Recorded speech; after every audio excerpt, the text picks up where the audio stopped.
Wait, what do you mean this movie has been in development hell for over 8 years? Didn't it just get in production this year? Bruh.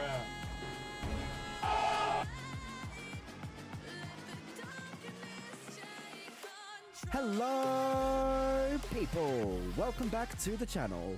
Today, I am doing a film review of Five Nights at Freddy's. This is a horror movie based on the massively successful indie video game franchise of the same name by Scott Cawthon, a franchise that I myself have been a fan of for the past 5.5 years. It focuses on Mike Schmidt, played by Josh Hutcherson, picking up a job at the abandoned Freddy Fazbear's Pizza, where its 4 mascots like to kill whoever's still there at midnight. The film was directed by Emma Tammy, who wrote the screenplay alongside Scott Cawthon himself. The film also stars Elizabeth Lail, Mary Stuart Masterson, and Matthew Lillard. Now, keep in mind that this movie had several delays, production issues, and script rewrites, to the point that I'm amazed the movie got made at all. Heck, the film even started shooting this year, so I can imagine how rushed the filmmakers were to get this movie out there. But was the wait worth it?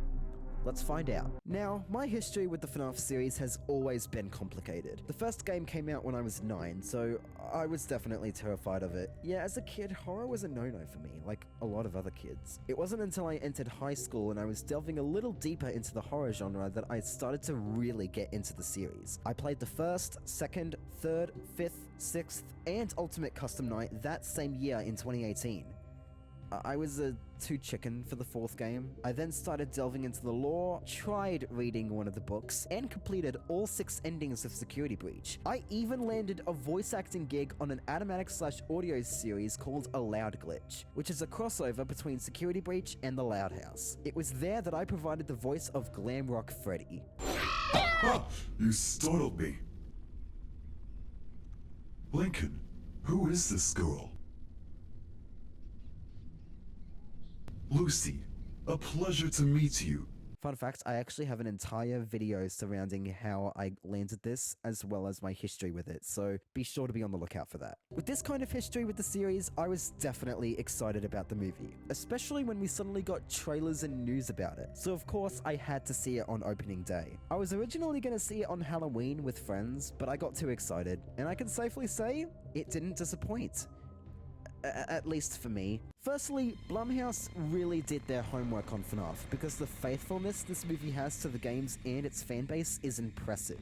The designs of Freddy, Bonnie, Chica, Cupcake, and Foxy are spot on. Jim Henson's Creature Shop did an amazing job. Plus, the layout of the pizzeria is really nice. It looks like a mixture of the pizzerias from the first and second games, which is nice that they're referencing multiple games instead of just limiting it to one. It would have been nice if the animatronics got more screen time though. It felt like they didn't have much of a role until the second half, which was kinda odd. Even the cameos were surreal. The only one I will point out is Koyaks Kenshin, because he was in the trailer, but he was committed to the project, and another cameo literally gave me an astonished face as I think I pointed at the screen and quietly saying, oh, I know that guy. It's that person. Speaking of which, the performances are also good. Hutcherson as Mike Schmidt was entertaining to watch, and you can really see how his character is trying to support himself and his sister, Abby, played by Piper Rubio, another strong child actor. Elizabeth Lail was also pretty good as Vanessa. At first I was wondering how they would pull off a character introduced in Security Breach into this timeline, and for the most part I was impressed. Matthew Lillard was my favorite. He plays Steve Raglan, a career counselor Mike has. I was pretty excited when it was revealed he would play William Afton, but I guess the movie wanted to subvert our expectations, and I was happy with him either way. But then again, anybody could figure out. And this is a spoiler-free review. I'll try to limit spoilers. Don't worry.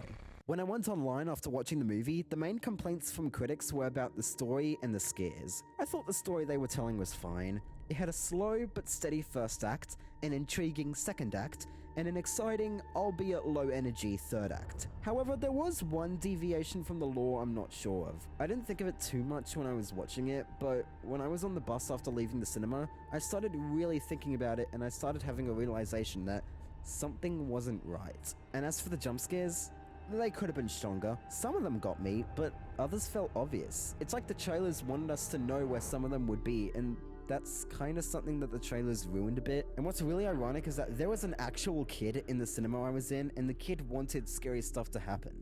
Might I add that it was a school day too? Stay in school, kids. Also, during the scene where these 4 guys are breaking into the pizzeria, there was this one guy who really made me laugh when he suddenly got terrified of the animatronics. I mean, it's in the trailers, I can talk about it, okay? But I don't know, the way he freaked out and was just running around made me laugh.